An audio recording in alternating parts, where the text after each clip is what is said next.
나중에 자궁암 말기가 판명됐으니까요.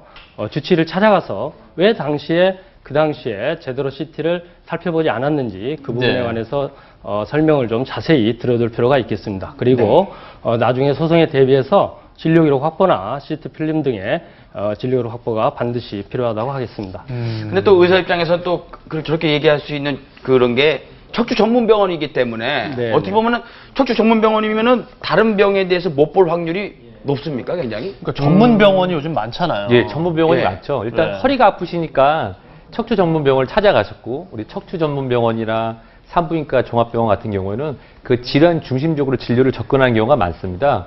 그러다 보면은 그 외의 질환에 대해서 이제 중점적으로 보지 않으신 경우도 있거든요. 이 경우에 같은 경우는 CT 촬영이 수술 전에 진행이 돼서 미리 발견했는지, 그전에는 일반적인 엑스레이로만 그 허리 기능을 확인한지 그걸 한번 확인하시면 좋을 것 같습니다. 네. 네. 근데 저는 궁금한 게 이런 경우에 법적으로 병원의 과실이 어느 정도 인정이 되고 환자 입장에서 사실 좀 더 빨리 수술할 수 있었으면 좋았을 그렇죠. 거 아니에요. 네. 그러면 얼마나 배상을 받을 수 있는지 궁금한데요.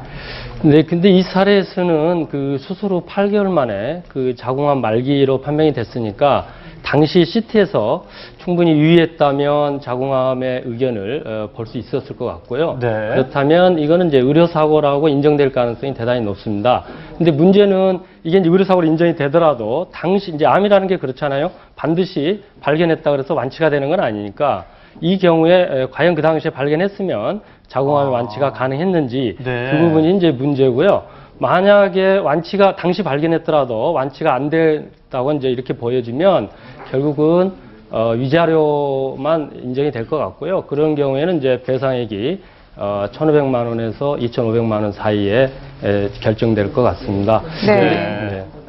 아, 네. 그러면은 이게 치료가 가능한 경우라면 배상액이 좀 더 많이 네. 늘어날 수가 있나 봐요. 그렇습니다. 네. 치료가 가능하다고 하면 그 환자의 직업이라든가 연령에 따라서 이제 배상액이 달라지는데요. 대략은 뭐 1억 원 이상 인정될 것으로 보여집니다. 네. 제가 실제로 수행했던 사례에서는요, 55세 된 여성 환자인데 처음에 병원에 갔을 때 그 유방암 의견이 있었는데 그걸 이제 의사가 간과하고 지나쳤어요. 10개월 후에 유방암 2기로 판정이 났습니다. 그런 경우에 소송을 해서 약 3천만 원의 위자료를 인정받은 사례가 있습니다. 그렇군요. 원래 그 소송까지 안 가고 말이에요. 이런 사고가 났을 때 잘못한 쪽에서 아이고 죄송합니다. 이건 저희가 책임지겠습니다. 이러면 좋겠는데 제가 들은 바로 뉴스에서 본 바로는 병원 내에서 그렇지가 않단 말이죠. 이거 어떻게 풀어가야 되겠습니까? 근데 일단은 뭐 대화를 통해서 무질적인 말로 문제예요. 푸는 게 또 처음이잖아요. 네, 그래도. 그렇죠. 뭐 네. 모든 게 그 아무리 좋은 명판결도 조정만한 거는 이제 아니라 못하다고 하니까요. 그런데 대개 병원에서 의료 사고를 잘 인정하지 않습니다. 뭐 여러분들도 뭐 그런 경험 해보실 텐데요. 예. 의사분들이 스스로 의료 사고라고 인정은 잘 안 하죠.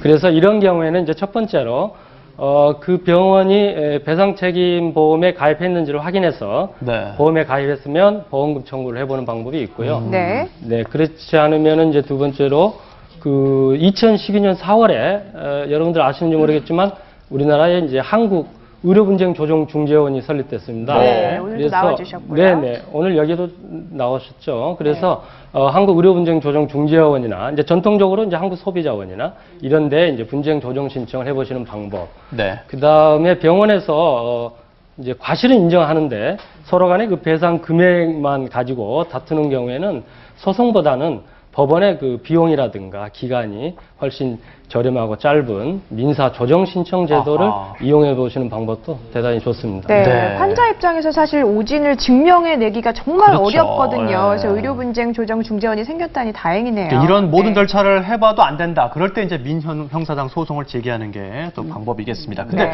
앞선 사례자 같은 경우에는 그 자궁암이셨는데 허리 통증이 심했단 말이에요. 그래서 이제 척추 전문 병원도 찾으셨는데 이런 경우들이 충분히 있을 수 있죠. 네, 가능합니다. 허리 통증이라고 하면 우리가 그냥 허리의 뼈, 또 근육, 인대의 통증으로 나타나는 경우도 많은데요. 실제로는 연관통이라고 해서 그 장기 안에 있는 염증이나 암 조직이 이 전이가 되거나 네. 또는 그 암 조직이 내부 장기를 압박해서 통증이 올 수도 있습니다. 예를 들어서 쓸개 염증인 경우에 어깨 통증이 올 수도 있고요. 지금처럼 자궁에 암이 있는 경우에 허리 통증이 나타날 수도 있습니다. 네. 자, 그래서 저 생각이 드는 게 말이에요. 아까 그분께서 그 전문 병원을 안 가시고 종합병원을 갔으면은 그 오진